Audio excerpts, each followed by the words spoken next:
ফের বড়সড় হামলার হাত থেকে রক্ষা পেলেন মার্কিন প্রেসিডেন্ট ডোনাল্ড ট্রাম্প। স্থানীয় সময় শনিবার রাতে ওয়াশিংটন হিলটন হোটেলে হোয়াইট হাউসের বার্ষিক প্রেস ডিনার চলাকালীন আচমকা গুলির শব্দে প্রকম্পিত হয়ে ওঠে বলরুম। প্রায় 2600 অতিথির উপস্থিতিতে 5 থেকে 8 রাউন্ড গুলি চলে। তড়িঘড়ি করে president Trump, first lady Melania এবং ভাইস প্রেসিডেন্ট জেডি ভ্যান্সকে অনুষ্ঠানস্থল থেকে নিরাপদ স্থানে সরিয়ে নেয় সোয়াট ও সিক্রেট সার্ভিস।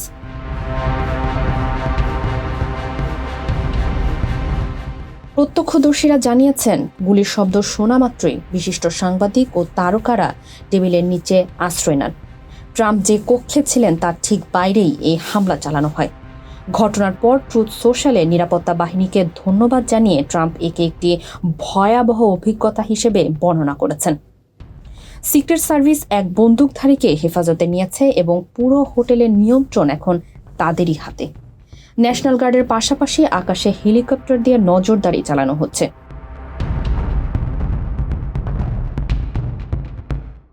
শনিবারের এই ঘটনা 41 বছর আগের এক অভিশপ্ত স্মৃতিকে ফিরিয়ে এনেছে। 1981 সালের 30 মার্চ এই একই হোটেলে তৎকালীন প্রেসিডেন্ট রোনাল্ড রেগানকে লক্ষ্য করে গুলি চালিয়েছেন জন হিংকলে জুনিয়র। 4 দশক পর সেই একই স্থানে বর্তমান প্রেসিডেন্টের উপর হামলার চেষ্টা আমেরিকার নিরাপত্তা ব্যবস্থাকে বড়সড় প্রশ্নের মুখে দাঁড় করিয়ে দিয়েছে।